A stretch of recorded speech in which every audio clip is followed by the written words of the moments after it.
Okay, so let's get back to the example of Om Prakash, who's waiting with his friends on a platform, and a train which is passing by with his evil twin Om Prime Prakash, shown here in pink. Okay, so Om Prakash is here, the black circle, and Om Prakash is on this train, and this shown with this pink circle. And all of the observers on the ground, we will assume, have synchronized their clocks. Okay, so you can clearly see that all of them show -5 seconds, and this is also indicated by the position of the dial over here with this red line. And all these friends are shown in different colors.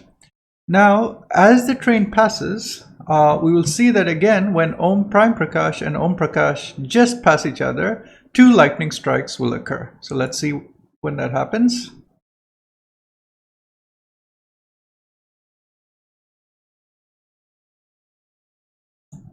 So right here at time of 0 seconds, there's a lightning strike that occurs at location where the friend A is, as well as the friend where friend B is. Now A is located next to an observer on the train whom we call A prime, and B is located next to an observer on the train whom we call B prime. And we'll assume that they're close enough that they both perceive the lightning strike to occur at the same place. Now for A and A prime, okay, they will see the event as being simultaneous because it occurs at the same location and at the same place. They perceive the same thing going on over there. However, and it's also true that B and B prime will perceive the same lightning strike. Okay, now what we'd like to know is, according to the observers on the train, are the events of the lightning strike at A prime and B prime simultaneous? Clearly, for the observers on the ground, the lightning strike at A and B are simultaneous. And one way they can do it is to just meet each other and then discuss at what time on their synchronized clocks these events occurred. All right. They have to meet each other first because they have no way of transmitting this information to each other. But in principle, if they've already synchronized their clocks, right, they know the time at which this event of the lightning strike occurred. Now, what they could do instead is, suppose they want to inform a particular observer, let's say observer Om Prakash, A and B could both send light signals towards Om Prakash. And since Om Prakash is sitting at the midpoint between his friends A and B, if he receives the light signal from them at exactly the same time, he will know that the lightning strikes were simultaneous. So if we play it forward and just watch what happens, we will see that A and B have both sent out a signal, and since the speed of light here in this example is 4 meters per second, after 4 seconds, Om Prakash would have received a signal from both A prime and B prime. However, if you look at what's happened on the train, let's rewind that a little bit. So on the train, A prime and B prime both send out light signals as well. But remember, from the perspective of the ground observer, these signals are also traveling at the same speed c, which in this example is 1 meter per second. So now what's going to happen is, since O prime Prakash is moving to the right, he will receive the signal from B prime first. Oops, let me just rewind that for a second. So here is where observer O prime receives the signal from B prime. And now someone looking into the train from the platform can clearly see over at this position, since this platform is very close to O prime, this person on the platform is very close to O prime Prakash, they can clearly see that they received the signal from B prime at this point. Okay. However, they have not yet received the signal from A prime. So to receive the signal from A prime, that will happen much later. So as you can see, O prime continues to move to the right, and the signal from A prime is continuing to try to catch up with them, and eventually it does over here. Okay, so this friend on the platform can look inside now and see that O prime Prakash has received the signal from A prime. All right. Now, if we go back here, the observer O prime Prakash should also perceive themselves to be at the midpoint between A prime and B prime. So now, if O prime Prakash receives a signal from A prime and B prime simultaneously, he would conclude that the events of lightning strikes at A prime and B prime are simultaneous. If he does not receive them at the same time, he would conclude that the events from A prime and B prime were not simultaneous. Also, since all the observers on the train are assumed to have synchronized clocks, if one observer, in this case O prime Prakash, concludes that events A prime and B prime are not simultaneous, then every observer on the train would conclude also that the events A prime and B prime were not simultaneous. So, since observer O prime perceives or receives the signal from B prime at a different instant than he receives it from A prime, he perceives these two events to not be simultaneous.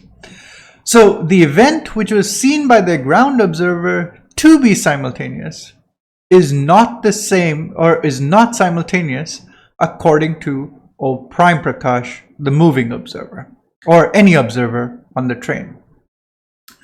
The important thing to note is that simultaneity is relative only at a distance. If the events A and B are spatially separated from each other, then those events appear to be not simultaneous to the observer on the train. That is, the events A prime and B prime do not appear to be simultaneous, even though the events A and B appear to be simultaneous to Om Prakash. Now, you could say this is just silly. Why don't A prime and B prime just look outside, see what time it shows on A's clock and see what time it shows on B's clock, and why don't they just set their times to the time so A prime should set their time to the time seen on A's clock, B prime should set their time to the time seen on B's clock, and therefore the observers on the train would record their these events A prime and B prime to be simultaneous. Well, the events A prime and B prime should be simultaneous in a way that depends only on the perspective of the observers on the train. Now, we have already agreed that the observers on the train have synchronized their clocks with each other. Okay, so they don't need to synchronize their clocks with any external observer. If they do, it would appear that their clocks are not synchronized with each other, and therefore you would not be making the right comparison to decide if the events are simultaneous or not. Okay, now that we've discussed the relativity of simultaneity, that is, observers on the train perceive two events which appear to be simultaneous, A and B in this case. They appear to be simultaneous to a ground observer or non-moving observer. An observer in relative motion to that first observer perceives these events to be non-simultaneous. Okay, now the implication of this, well, there are two implications for this. The first implication is that lengths are relative. So let's think about how we measure length. Suppose the observers on the ground want to know what is the distance between A and B. Well, the way they measure the length between A and B is they will try to record the position of observer A in their coordinate system and the position of observer B in their coordinate system at the same time. So since their clocks are synchronized, they will ask where A is at time t is equal to 0, where B is at time t is equal to 0 on their synchronized clocks, and they will conclude that the distance between them is 1, 2, 3, 4, and since it is symmetric, 8 meters from A to B. Now, if you ask the same question for an observer on the train, they would not conclude that this length between A prime and B prime is 8 meters because simultaneity is relative. So to measure the distance between A prime and B prime for any observer on the train, they would need to locate the position of A prime at the same instant as they locate the position of B prime. And locating them at the same instant requires that they find the position of A prime according to their synchronized clocks at a particular instant of time, say T prime is equal to 0, and they need to find the location of B prime at the time T prime is equal to 0. But what appears to be simultaneous to the ground observer is clearly not simultaneous to the moving observer, and therefore the moving observer will conclude that the length or the distance between A prime and B prime is not the same as the distance between A and B, as seen by the ground observer. Now let us try to understand why the relativity of simultaneity implies the relativity of time. So now let's suppose that we take the observer O prime Prakash, who's on the train, and let's suppose that at this instant of time at which they come face to face with Om Prakash, they set their clock to t is equal to 0 seconds. So now let's play this video forward and see what happens. So at some point O prime Prakash arrives at the friend B's location. Okay, so this is about six and a half seconds after he passed Om Prakash, as seen by the ground observers. So all the ground observers, according to their synchronized clocks, they see that 6.7 seconds have passed. Now, if observer B looks in and tries to see what time it is on O prime Prakash's clock, if time ticks at the same rate for O prime Prakash, then the time on their clock would be 6.7 seconds. Okay, but since no observer on the train is special among the list of selected observers, each observer's clock on the train should be ticking at exactly the same rate as the ground clocks are ticking.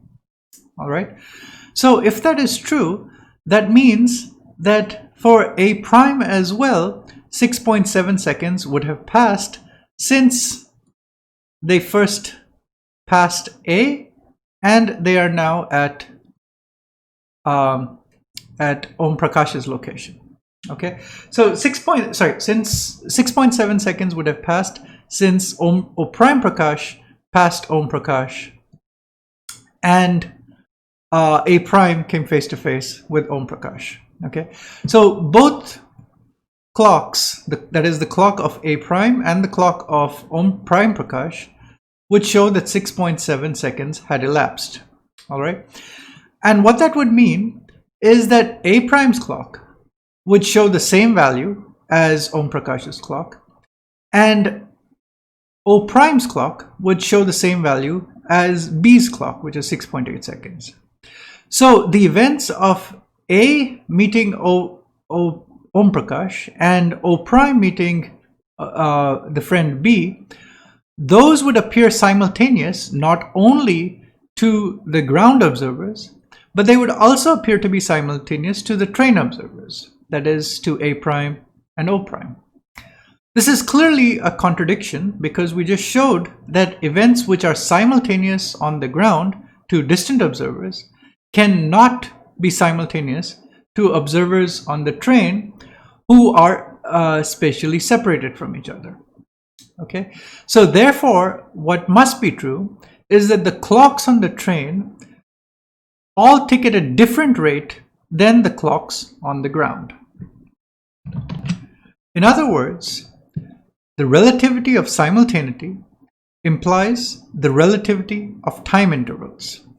Time intervals as perceived on a moving clock are different from the time intervals seen on a ground clock.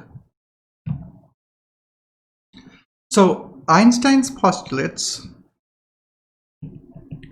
imply several things. they imply, first, that simultaneity of events at a distance is relative. That is, a moving observer will not perceive events which are simultaneous at a distance to be the same or to be simultaneous. Okay. The second is that lengths are relative. Moving observers perceive different lengths for objects than static observers. And third is time intervals are relative. This is not true in Galilean relativity, where as you go from one observer to another who is moving with a constant velocity, lengths of objects do not change, times that have elapsed between events do not change, and coincident events are coincident or simultaneous for an observer and an observer moving with respect to them. Time is absolute and space is absolute. Okay, so two things that we have to give up in order to be consistent with the postulates of special relativity are that space and time are absolute. So rather, we replace them by the concept space and time are relative.